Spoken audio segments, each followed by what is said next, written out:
Não gostar de adversário dentro de campo, embora não pareça muito normal, acontece com muita frequência. Afinal, você está enfrentando um oponente que muitas vezes tem o mesmo nível que você. Só que tem alguns jogadores que odeiam seus adversários, também fora de campo. Acredita nisso?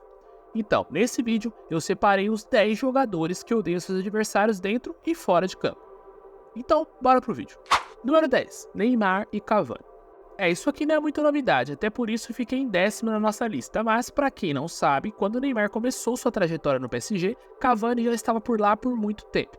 E era o artilheiro do time francês, e teve uma cobrança de pênalti no jogo contra o Lyon, e os dois craques se desentenderam. No final, Cavani bateu o pênalti, e se acredita que ele ainda perdeu a cobrança? Segundo o jornal La Equipe, os dois quase trocaram socos no vestiário, mas para ser bem sincero, eu não confio muito nesse jornal francês. Embora sabemos que os dois nem se cumprimentam mais depois que Cavani saiu do PSG por culpa do Neymar. Número 9. Fernando Praz e Ricardo Oliveira. Essa história é bem complicada, os dois eram líderes em seus elencos e Ricardo Oliveira tinha zombado de Fernando Praz quando o Santos ganhou o Paulistão em cima do Palmeiras em 2015. Então, no mesmo ano, os dois disputaram a final da Copa do Brasil. O Santos saiu bem no primeiro jogo, vencendo por 1-0, mas o Palmeiras levou o melhor no segundo jogo e venceu nos pênaltis. E quando o juiz apitou o título, o Verdão veio com a surpresa. Fernando Praz produziu máscaras com o rosto de Ricardo Oliveira, com a expressão de que ele fez no jogo passado, zombando do goleiro. Que loucura, não? Embora aposentados, os dois atletas não se falam até hoje. Número 8. Neymar e Dorival Júnior. Tá, esse aqui eu vou ser bem sincero, embora a mídia diz que eles se odeiam, eu tenho minhas dúvidas. Mas acredito que sim, Dorival deve ter mágoas do passado, afinal, em 2010, Neymar já mostrava que seria um dos maiores craques do futebol mundial. Porém, o sucesso imediato subiu a cabeça. E nos bastidores, disseram que já estava difícil de se relacionar com o jogador, que estava em outro patamar. Então, teve uma briga dentro de campo, entre Dorival Júnior e Neymar, que na ocasião queria bater um pênalti que teve na partida de qualquer jeito. A briga ficou escancarada na mídia, o que levou à demissão do Dorival Júnior, que vivia grande momento na equipe, já tinha ganhado até 2 títulos no Santos. Embora a gente já tenha visto os dois se cumprimentar por aí, temos nossas dúvidas, né? Talvez os dois não queiram mostrar que odeiam tanto um ao outro. Número 7. Marcelinho Carioca e Vanderlei Luxemburgo.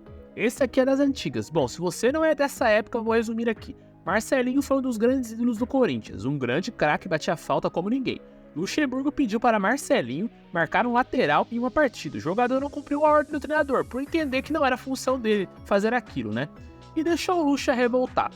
Foi aí que em 2007, em um programa de televisão, os dois tiveram uma discussão, após Marcelinho acusar o treinador de empresariar alguns atletas sendo treinador. Foi então que Luxa chamou Marcelinho de moleque safado.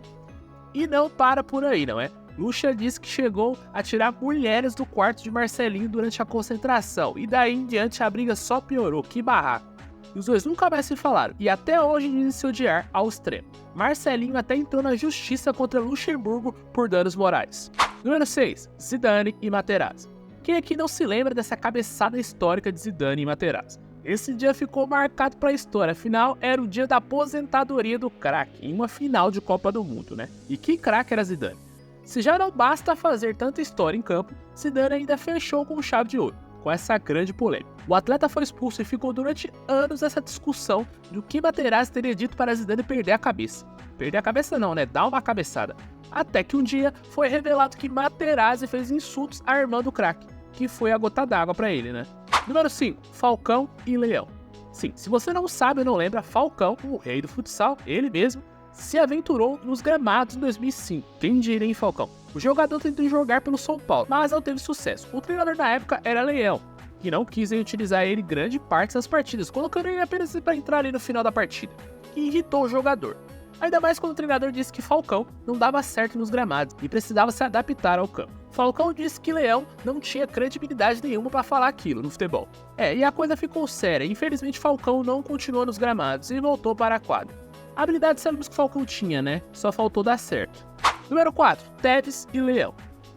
Aí está Leão de novo. Dessa vez o treinador era técnico do Corinthians e precisava contar com o jogador para uma partida importante, já que o time estava na zona de rebaixamento em 2006. Só que Tevez e também Mascherano foram convocados pela seleção argentina, e ele queria que os atletas não fossem, e a diretoria do Corinthians então negou o pedido da Federação Argentina, que causou grande confusão. E os atletas foram negociados com o futebol inglês depois de grande polêmica. Leão chegou a contar essa história em um programa de televisão que houve esse desentendimento, e por esse motivo teve a saída de Tevez e Mascherano. Número 3. Romário e Edmundo. Não é novidade que esses dois atletas não se gostam. Grandes craques da década de 90, os dois protagonizaram momentos incríveis no futebol, mas tiveram algumas brigas durante esse período. A mais famosa entrevista que revelou mais sobre isso foi quando os dois jogavam juntos no Vasco, e Eurico Miranda chamou Romário de príncipe. Então Edmundo disse: agora o Vasco tem a corte completa, o rei Eurico, o príncipe Romário e o bobo da corte Edmundo. Talvez ele estava um pouco bravo quando falou isso. Número 2, Valdívia e Marcos Assunção. O Palmeiras ia ser rebaixado para a segunda divisão em 2012. Então, alguns dias antes do rebaixamento, os atletas trocaram agressões físicas. Na ocasião, Marcos Assunção não poupou o colega de equipe e disse: Valdívia é um... está falando essas coisas para sair como bonzão e quer tirar o dele da reta. Na ocasião, a confusão começou após Marcos Assunção voltar a jogar mesmo com o joelho machucado, todo estourado, e fez uma declaração dizendo que vai jogar no sacrifício por amor ao Palmeiras. E foi em cima dessa fala que o Valdívia criticou a Assunção e a briga começou. Realmente o clima estava muito pesado. Para piorar, o próximo jogo era o clássico contra o Corinthians. O Palmeiras perdeu por 2-0. Número 1, Rogério Ceni e Ney Franco. Ídolo do tricolor paulista, o ex-goleiro Rogério sempre deu seus palpites nos times dirigidos pelos treinadores do São Paulo. Então, em uma partida do São Paulo, em 2012, ele passou dos limites, sugerindo que o treinador Ney Franco colocasse o jogador Cícero no lugar de William José. O treinador na época não gostou do jogador ser tão intrometido em seu trabalho. Para resumir tudo, pouco tempo depois, o treinador foi demitido. Engraçado que hoje o Rogério virou treinador, né? Será que ele gostaria que alguém se intrometesse no trabalho dele? E aí, o que achou desses casos? Segundo a mídia, esses atletas não se falam nem depois das brigas. Ou seja, nem sempre a briga em campo fica no campo, né?